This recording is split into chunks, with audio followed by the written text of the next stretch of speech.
बचा उनका पहले ना बयान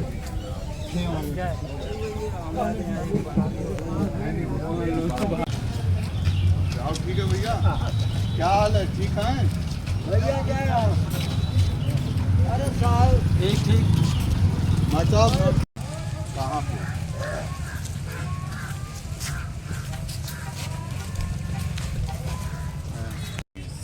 तहसील चलवा रहा है, तहसील से कहीं नाव नहीं चल रही है।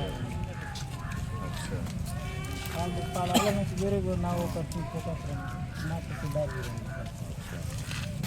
नहीं चल रही है तो ले लो तुम।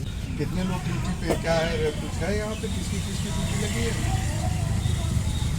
आप किस पद पे? हम लेखपाल हैं सर। तो लेखपाल साहब किसकी ड्यूटी लगी है यहाँ पर? हरीश पटेल पनडुब्बी हुआ है। हाँ, तो इसी में गए हुए तहसील जमा करने के लिए सर। कौन गया है? हरीश पटेल।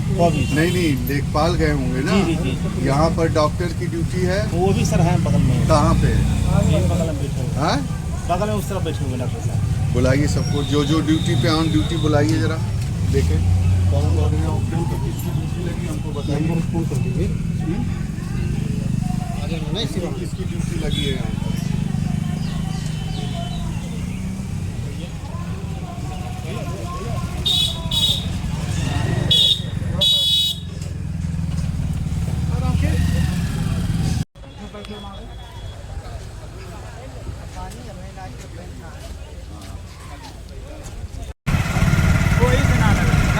रास्ता जाते हुए यादव बस्ती है, जो रास्ता जाए कला 4.5 किलोमीटर यादव बस्ती है, टोटल यादव बस्ती है। जैसे जानता हूँ वो लोग पहले प्रधान से लिखा प्रधान इतना होशियार मसलेसन भाई समझ आज ले भलाई को खरंजा ना लगा। प्रधान को लिख के गड़बड़ हमको नहीं, हम उन्हें बताएंगे कि वीडियो कपड़ा पड़े आपको लोग दूर करके भाई सही पड़ी करके बैठवा दे जाइए। अपने गाँव में बैठा फर्जी पेमेंट हो जाता साला कोई। ये सिगरेटरी है पढ़ाई के विशाल चंद्रा के बाद विशाल चंद्रा ये तो कुछ खास नहीं।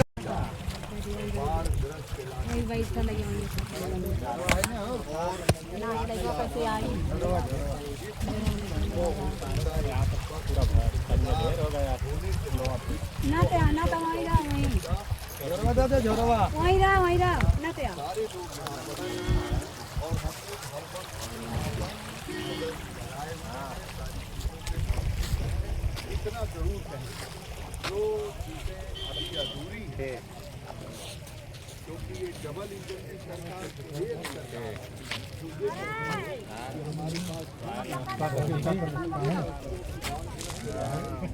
हमारे पास स्पीडर है, 4 किलोमीटर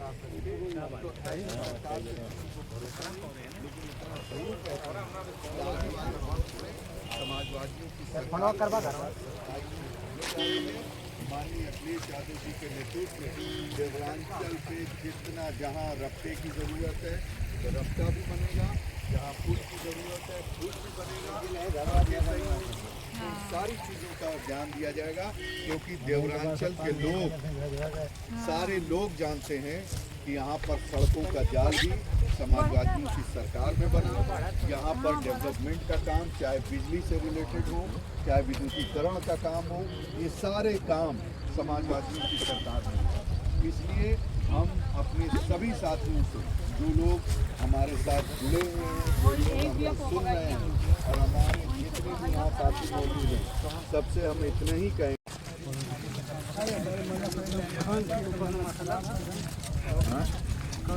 हमारा नाम सत्यनारायण भाई। क्या समस्या यहाँ होती है बाढ़ के समय में? बाढ़ के समय में अभी नाव नहीं पड़ी है। नाव नहीं पड़ी। हमारे बगल के बुजुर्ग थे आज, उनकी मृत्यु हो गई है। कैसे हुई? वहाँ पर हल गए थे, हल का निकलना चाह रहे थे, नाव नहीं थी, इसीलिए वहाँ पर डूब गए। पोस्टमार्टम के लिए लाशें तो पानी कब से आ रहा है यहाँ पे? पानी तो कल से हम नहीं। अभी जहाँ पे सुगम तरीके से ये रास्ता है, लोग आ जा रहे हैं। आप देखें अभी जल्दी इस पुल का एक्सटेंशन हुआ है, इस पुलिये का। आप इधर भी देख सकते हैं आप लोग पीछे साइड में, इधर सामने इस पुलिया का एक्सटेंशन किया गया, रास्ता बनाया गया। अभी तकरीबन कहाँ गए जी कितने लाख के से वो बन रहा है जो इंटरलॉकिंग?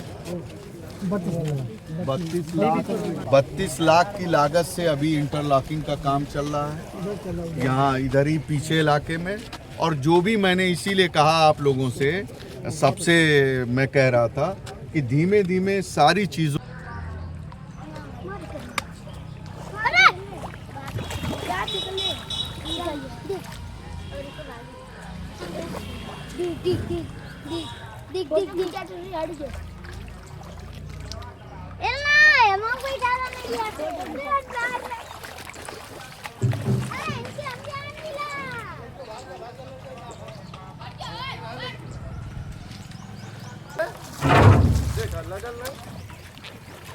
लुटना लुटना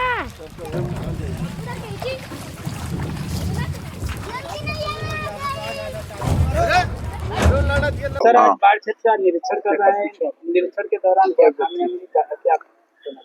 देखिए, ये पहली बार नहीं है। 2017 से जब विधानसभा गोपालपुर और देवरांचल की महान जनता ने मुझे अपना प्रतिनिधि चुना, विधायक मुझे बनाया, लगातार देवरांचल की जो तकलीफें हैं, जो परेशानियां हैं, उनको मैंने विधानसभा के अंदर सवाल क्वेश्चन के माध्यम से रखने का काम किया। लेकिन अफसोस ये है कि जो मौजूदा डबल इंजन की सरकार है, वो सरकार जनता के हितों के काम करने से भागती। अगर उनके जहन में ये बात होती कि देवरांचल में जो बंधे के उत्तर लोग रह रहे हैं, जिनकी खेती किसानी डूब रही है हर साल, और जिनके बच्चों को, जिनकी औरतों को हॉस्पिटल्स में जाने में परेशानी हो रही, तो जरूर वो सुनवाई करते। लेकिन जरा सी भी उन लोगों पर कोई भी असर नहीं है। लेकिन जो भी समस्याएं हैं, हम सब अपने स्थानीय जो हमारे नेता हैं, साथी हैं, नौजवान साथी हैं, उनके साथ मिलकर जो हम सब मदद कर सकते हैं वो लगातार करते आए और लगातार करते रहेंगे। विधायक जी, आज आप चिकनावा पुल पर आए हुए हैं। जब भी चुनाव आता है, ये चिकनावा पुल जो है सुर्खियों में रहता है, तो आज आप भी आए हैं, क्या कहेंगे सर? देखिए, मेरा तो लगातार यहाँ आना होता है। चुनाव की बेला में कुछ मौसमी नेता आएंगे, और इससे पहले भी एक एक्सीडेंटल बन गए थे सांसद। उन्होंने चुनाव के वक्त बहुत बड़े वादे किए थे, और उनके वादों में आकर कुछ हमारे साथी भी बहुत बोल रहे थे कि जैसे ही वो सांसद बनेंगे, चिकनावा के पुल का निर्माण करा देंगे। अफसोस कि उनकी डबल इंजन की सरकार चिकनावा पुल को बना नहीं पाई। और मैंने लगातार विधानसभा में जो सवाल पूछा, उस सवाल का इन्होंने जवाब दिया। कुछ लोग मंत्री जी के साथ फोटो भी खिंचवा रहे हैं, स्वतंत्र देव जी के साथ। उन्होंने क्या जवाब दिया? प्रश्नगत स्थल सरजू नदी एवं महुला गढ़वाल तट बांध के बीच डूब क्षेत्र में स्थित है। डूब क्षेत्र में रपटा पुल का निर्माण किया जाना तकनीकी रूप से साध्य नहीं है। तो आप सोचिए कि सरकार सीधे सीधे जनता के इस समस्या का समाधान करने की बजाय बाढ़ क्षेत्र का बहाना बनाकर अपनी जिम्मेदारियों से भाग रही है। इसी देवरांचल के अंदर 2012 से लेकर 2017 तक माननीय अखिलेश यादव जी की सरकार थी, समाजवादियों की सरकार थी। उस सरकार में यहाँ पर रपटा पुल भी बनाए गए, यहाँ पर जहां जरूरत थी खड़ंजा सीसी कराया गया। देवरांचल में आप घूम के देख लें, जो आज सड़कों का जाल बिछा हुआ है, वो सड़कों का जाल समाजवादियों की देन है। सर सबसे बड़ी समस्या है, जहां हम लोग खड़े हैं, यहीं से मात्र 500 मीटर दूरी पे आपका अम्बेडकर नगर शुरू हो जाता है। अम्बेडकर नगर में 2 किलोमीटर तक महुला गढ़वाल बांध है, वहाँ पर 4 पुल हैं, 2 रपटा और 2 वैसे पुल बनाए। एक ऐसा सरकार का दोहरा रवैया है कि आजमगढ़ के लिए असाध्य क्षेत्र और अम्बेडकर नगर के लिए। देखिए, इसीलिए तो मैं कहना चाह रहा हूँ कि ये सरकार जो है ये स्थान के जो मुद्दे हैं, जनता के मुद्दे हैं, उन मुद्दों पे न सदन में चर्चा करना चाहती है, न उस मुद्दों में काम करना चाहती है। और अफसोस इस बात का है कि भारतीय जनता पार्टी के जो स्थानीय नेता हैं, 10 साल की सरकार में वो एक पुल नहीं बनवा पाए। इससे ज्यादा अफसोस की कोई बात नहीं होगी।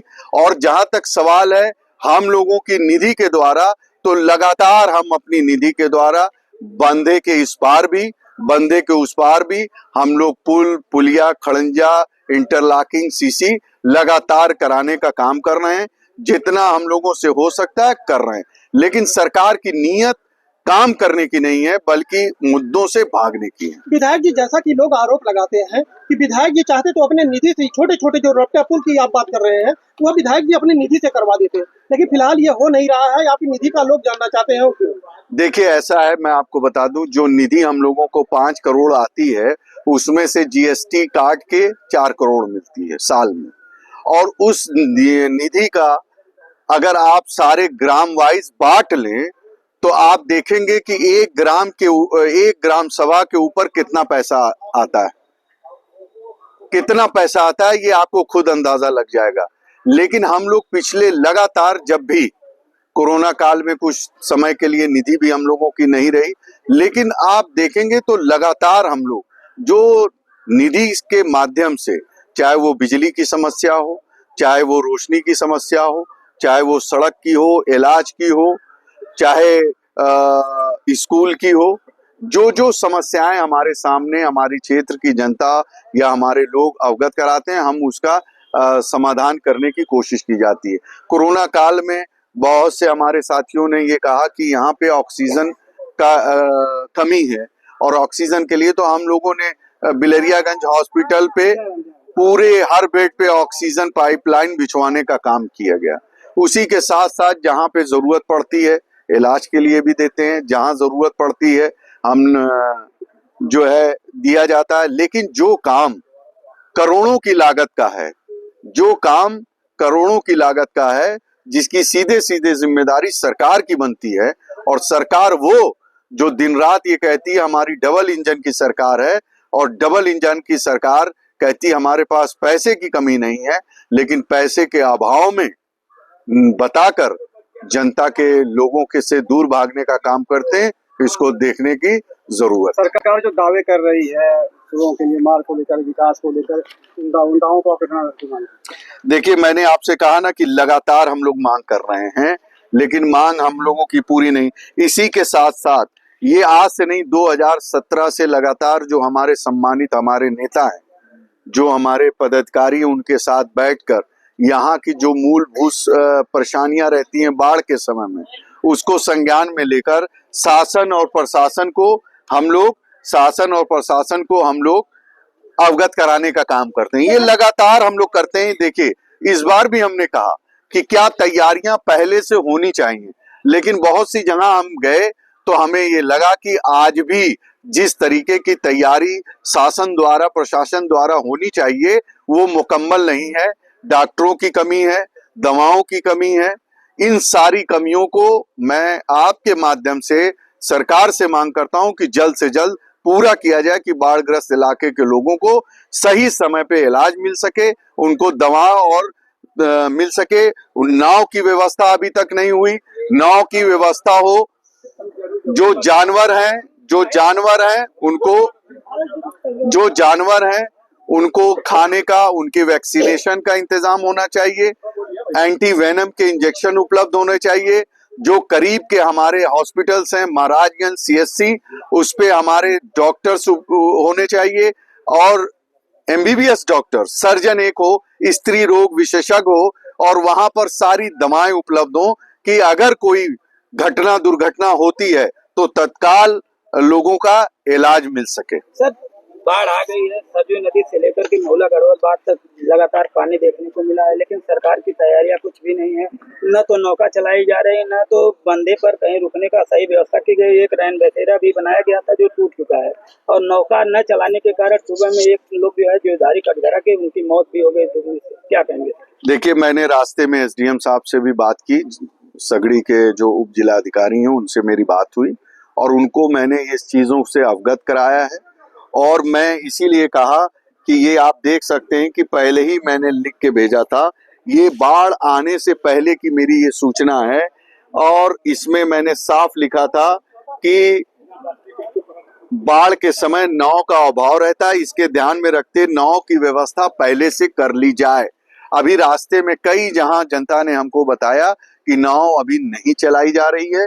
मैंने एसडीएम साहब से कहा है कि तत्काल उसका देखकर जहां जहां जरूरत हो नाव की व्यवस्था होनी चाहिए।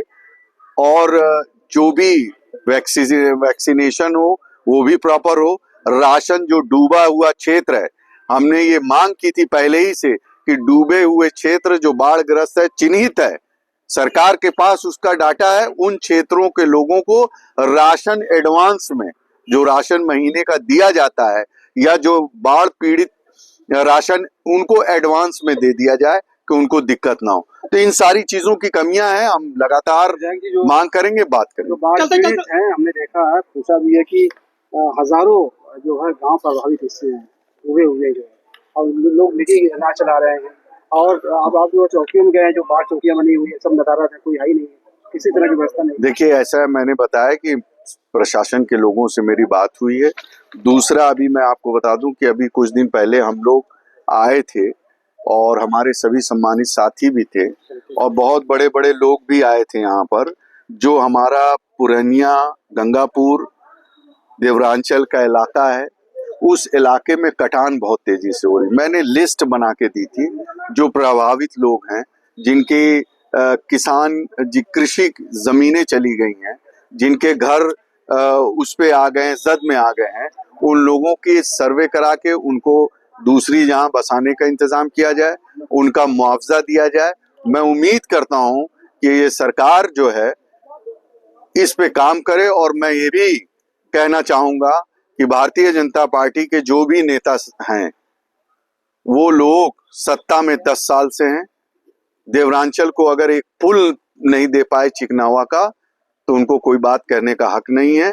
और वो पहले उन लोगों को, उन पीड़ित परिवारों को, किसानों को वो देने का काम करवाएं, तो फिर कोई बात करें।